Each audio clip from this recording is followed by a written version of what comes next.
Sup, Trolfers? I'm here in Belmont, Ontario at the Belmont Disc Golf Course. It's the last local 9-hole course by me, so I'm going to try and do well.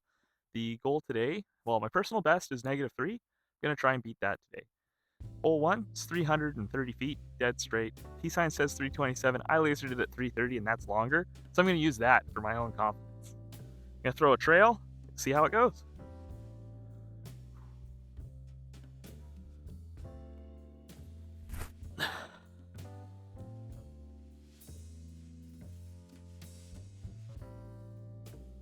Oh, that was pretty darn close.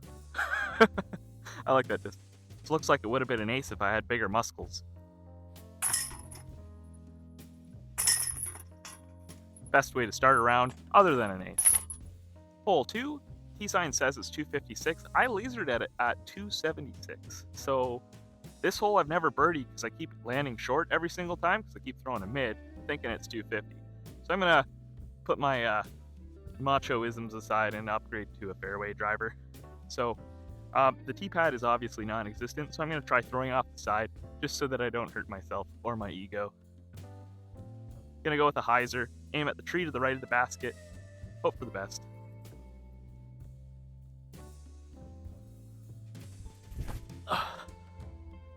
Woo! Well, that was not good.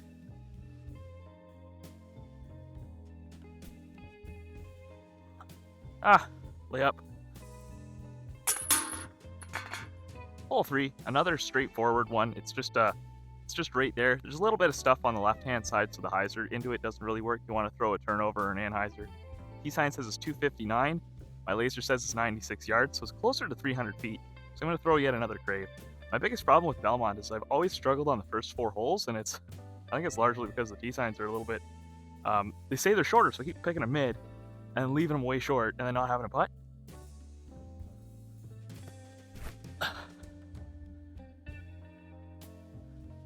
And that'll at least be close. Sweet. This basket is absolutely mangled.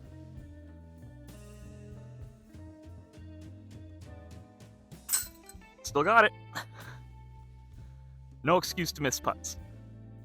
Hole 4, this one's actually very tricky, at least in my head. The basket is straight ahead, but there is a parking lot on the left-hand side that's out of bounds, and then there's a lot of trees, well, a lot of close trees on the right-hand side. So you either have to choose between risking OB with a shot that goes from left to right into the basket, or you have to throw something hard that'll kind of skip up to the basket. I want to avoid the OB, so I'm going to try throwing something low and hard. I'm going to go for a wraith, and just hope that I could get between the trees and skip up there. I think it'll take bogey out of the question, but it'll be a lot harder to get the birdie. And again, the tee pad's absolutely terrible, so I'm going to go to the side.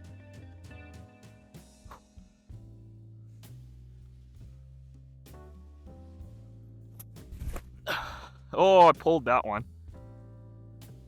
Tree saved me.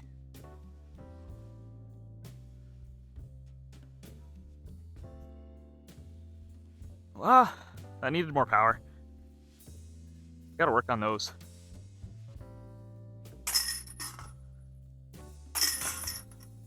If you do 2 putts, you get double the practice. Hole 5. T-sign says it's 281 feet. This one is a sharp left turn, like a big hyzer or skip shot over to the left. The basket's currently obstructed by that bush. I'm going to try with a Terra. Thrown this once before, feels overstable enough. I'm hoping to just hit that initial gap and have something that'll dump hard and skip towards the basket, and I think this is the best play. Now, the tee pad's a little wonky, so you have to like almost step up onto it. So that's been something in my head in the past. I'm going to try and get past it this time.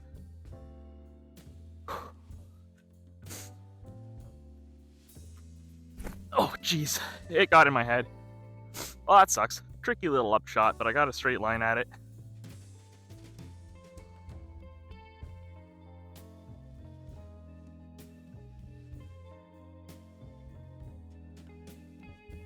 Oh. That's going to be a tough par. Tough putt. Gotta make this.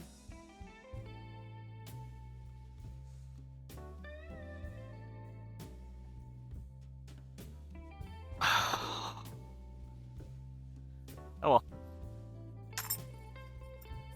Hole 6, an over the water shot. The basket's 194 feet up that hill. I haven't lasered it because I trust this one. I think the play is just to throw a hyzer over the water and get it close to the basket. I'm gonna throw a Skytear on.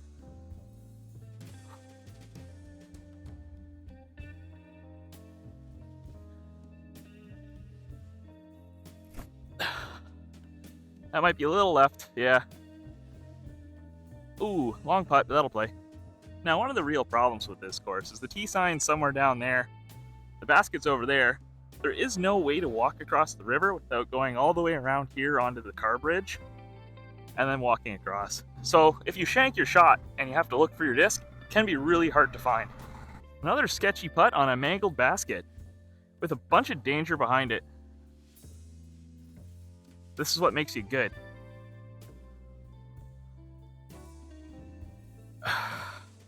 That was a whiff. All right, save the par. Got to do better though. 3 holes left, got to get 2 birdies. Hole 7, 211 feet straight ahead, water on the right-hand side, and a pretty tight gap to hit. There's basically no tee pad here either, so it's a tough shot. I'm just gonna throw a putter. I think the strategy is to land it like low and hard into the ground and hope to skip up to the basket. It looks like there might be a little bit of a gap on the left-hand side, but my vision's terrible, so I can't like tell if there's an invisible tree there. So I'm just gonna do what I've done in the past and hope for the best.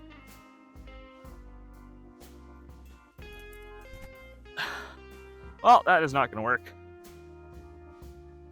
Oh well, it's like a small gap for the basket, so I'm gonna try for it.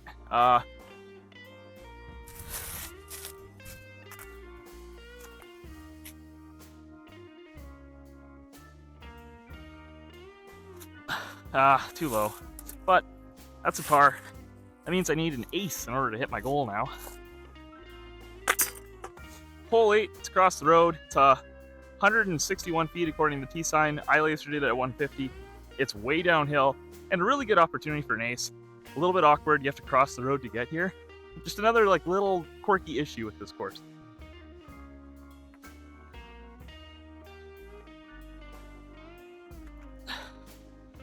Too high. Oh! Close.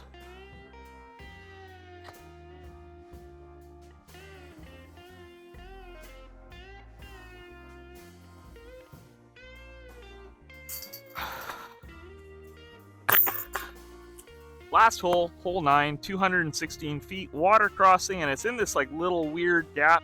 It's a tough angle to hit. I'm gonna try to throw a hyzer through the trees and hope to get a birdie. I've not played super well, so I want to finish on a strong note.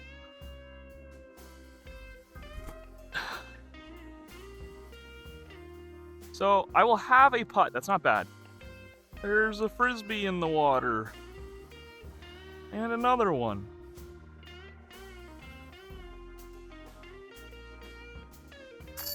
All right, good finish at least.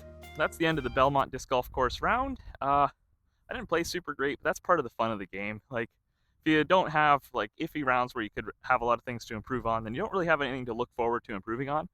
As for the course, it's my least favorite 9-hole course of the area. I feel like it's still a bit janky. Like with a little bit of TLC, I think it could be really good. But having to throw over the water on hole 7 and then walk across hole 9's tee pad across a bridge to go find your disc, I find a little bit challenging. And some of the baskets are in rough shape. You don't need to cross, and hole 8's also in a weird location. You don't need to cross the road, but there's a little tunnel that goes underneath the bridge. Both just have it in a weird location. And it is a fun hole, but it's just like when you do the course, like there isn't a whole lot of flow in the last couple holes. It feels like we were trying to make a course in a park that was a little bit too small for it. Now, I do have a lot of hope for this course in the future. I think that like almost all the disc golf courses in Ontario are community managed. So it's a group of volunteers that are trying hard to make this course as good as it could possibly be. And I think that they deserve a lot of thanks for that. I think that a lot of the challenges that we have with the disc golf courses is because there just isn't enough people to kind of help with the community, to help raise funds to get the new baskets, to help petition the city to get the spaces for it. So I think there's a lot of potential here if people use it more and they can show that they have higher foot traffic and can get more funding from the city. Other than that, it's still a disc golf course. It's still a lot of fun. The tee pads and the general jankiness, I think, add a little bit to the charm of the place too, if that's what you're looking for. It has a lot of like old school disc golf vibes. Like you can tell that this has been here a very long time. It's been a part of the community for a long time, and it's a little bit outclassed by some of the newer, nicer courses that have had a lot of TLC and a large community backing them. But it's still worth playing in my opinion. I think it's good. There's a lot of open shots. It's good for practice. It's good for field work. For me, I need to play it a little bit more because I suck whenever I'm thinking about my footwork, like either in the ice or when I'm like stepping up onto something or when it's janky or slippery, I throw like crap. Like I didn't birdie a single hole that had a bad tee pad today, and I bogeyed one because I just skied it. Like so, it has a lot of things that I need to work on. So I should be playing this course more. I just don't enjoy it as much as I do the other ones.